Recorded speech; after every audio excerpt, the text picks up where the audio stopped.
A CEO decided to follow one of his employees home after she made an unusual request for leftover food.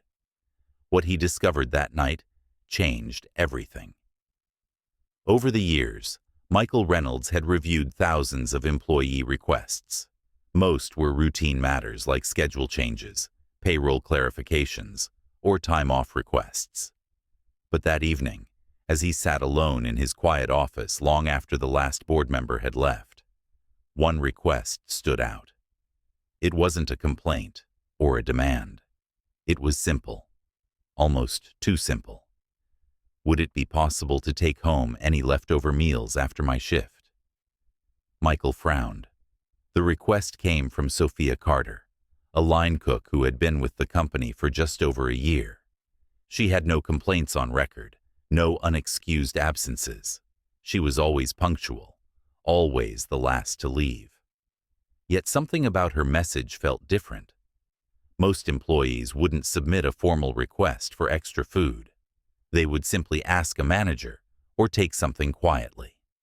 Why had she felt the need to make it official? Michael wasn't typically one to get emotionally invested in employee concerns. As CEO, his job was to run the company, not involve himself in personal matters. But this lingered in his mind. Curious, he pulled up Sofia's profile in the system. She was 24 years old, with no spouse and no emergency contacts. That was unusual.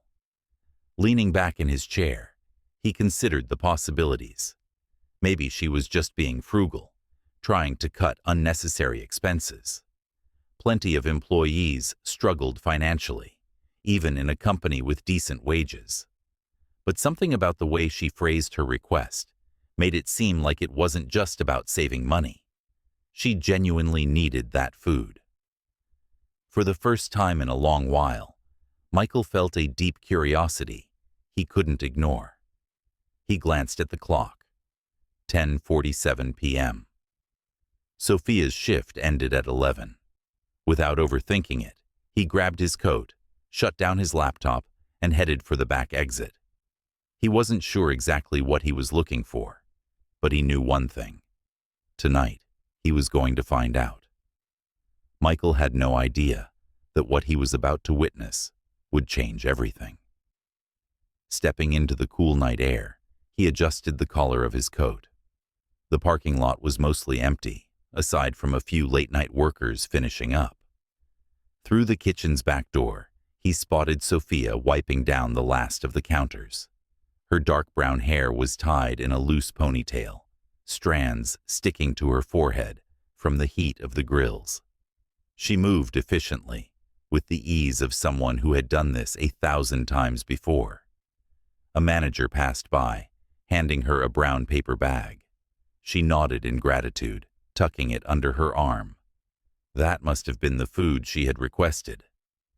Michael observed as she untied her apron, folded it neatly, and grabbed a worn-out backpack from a hook before heading outside without hesitation, making her way toward the bus stop down the street.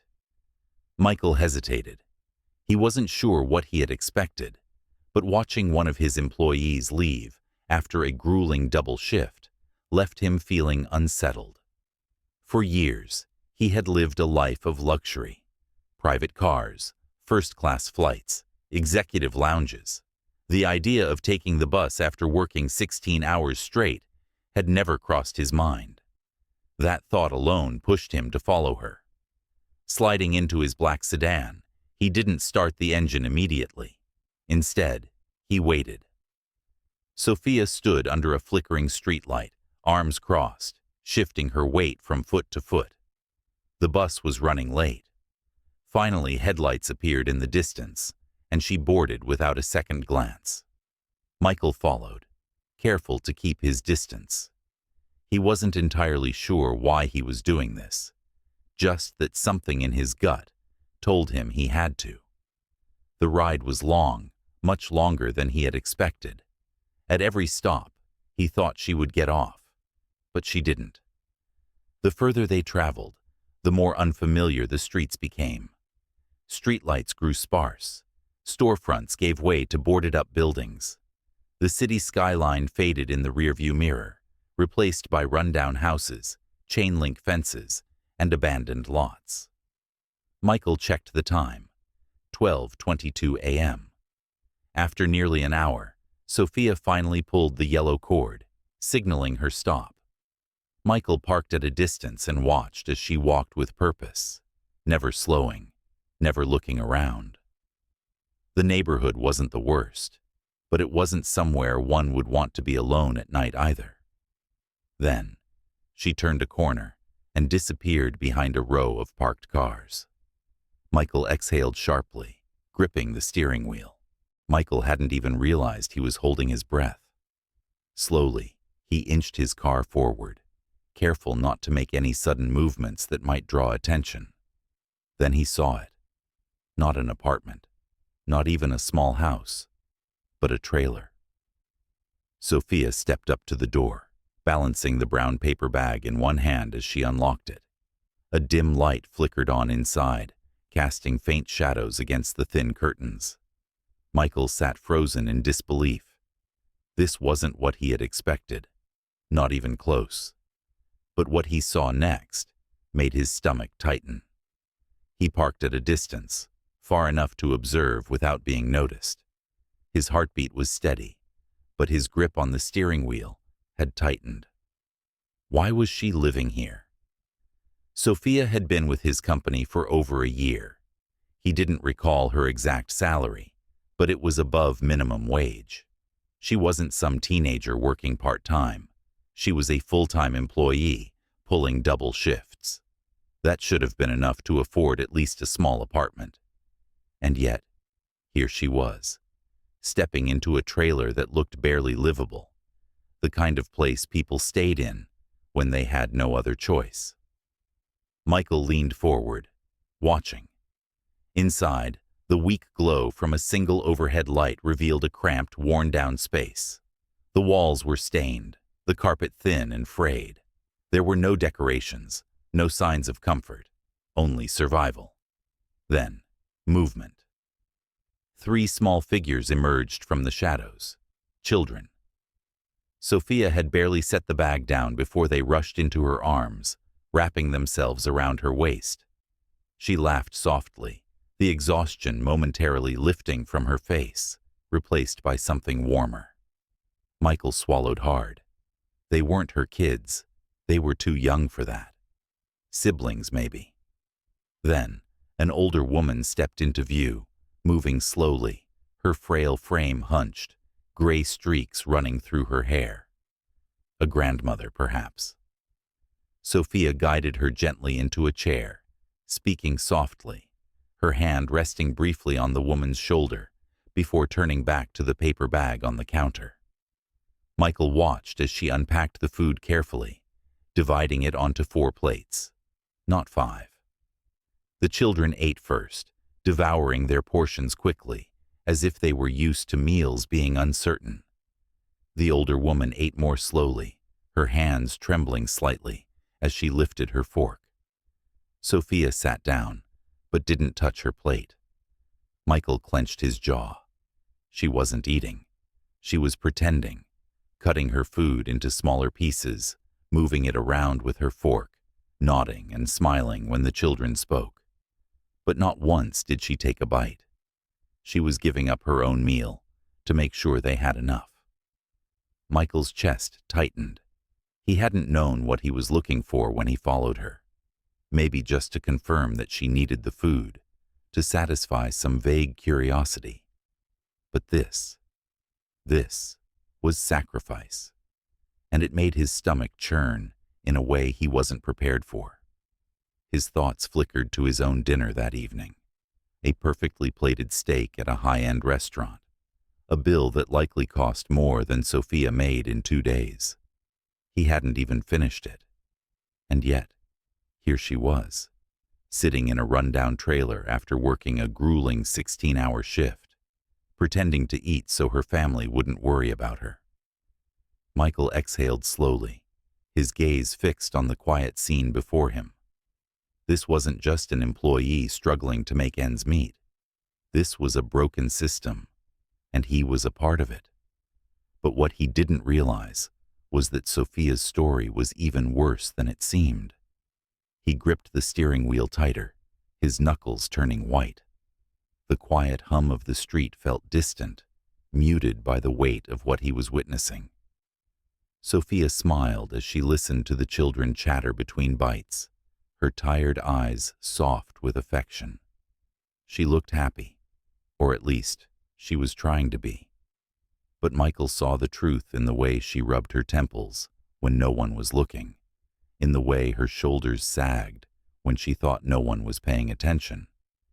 Then, the oldest child, a boy, maybe 10 or 11, said something that made Michael's chest constrict even more.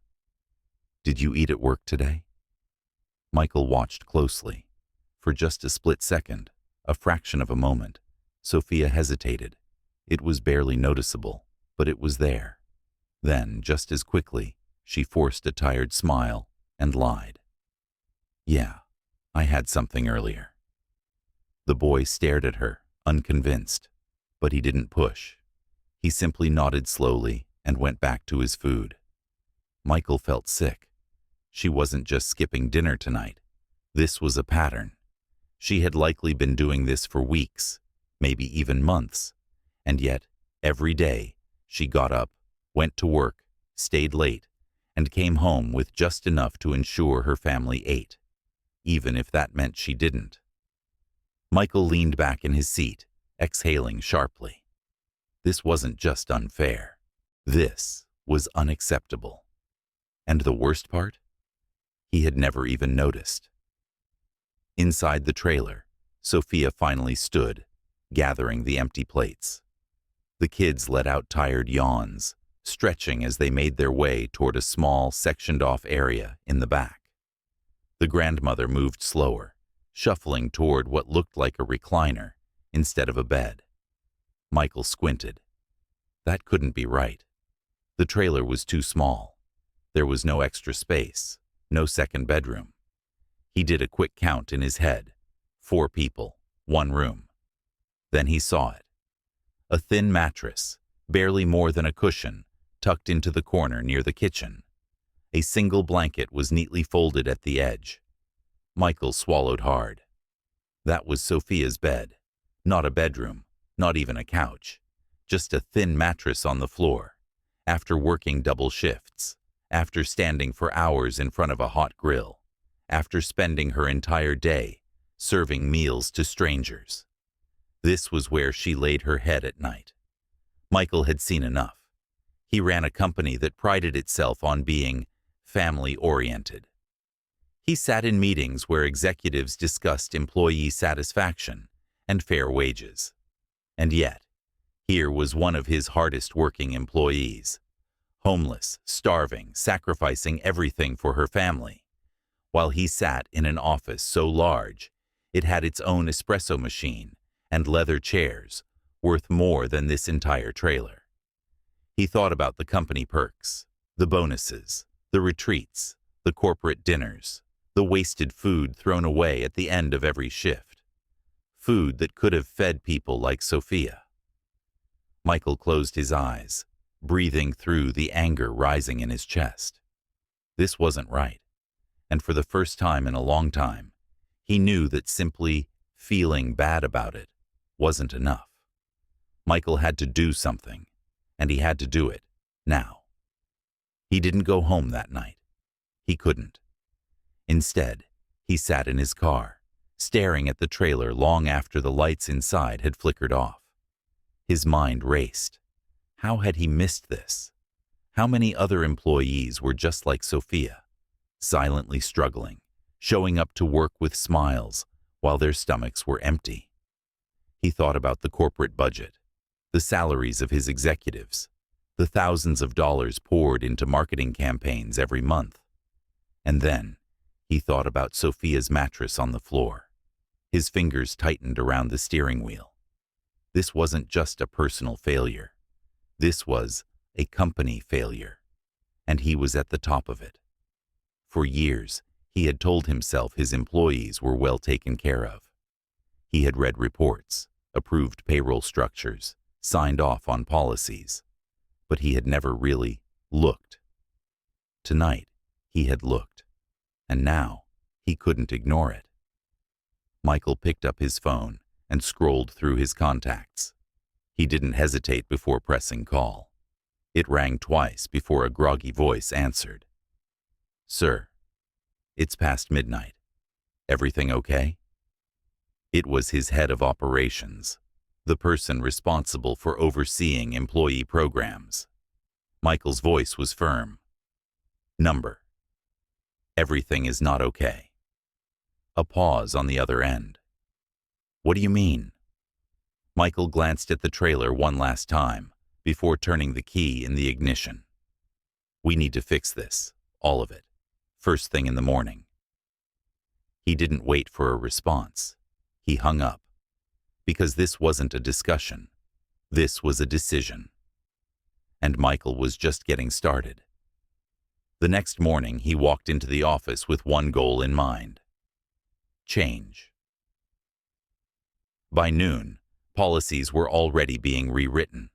Leftover food, no longer optional for employees. Now it would be packaged and distributed daily to workers who needed it. Wages, reevaluated and adjusted, ensuring that no full-time employee would ever have to choose between rent and food again. Emergency assistance. A new program launched, providing financial aid for employees facing hardship. And Sofia? She walked into work the next day like nothing had changed, until her manager pulled her aside and handed her an envelope. Inside was a significant raise, enough to move her family into an apartment, enough to let her eat without guilt, enough to give her the security she had been fighting for all this time.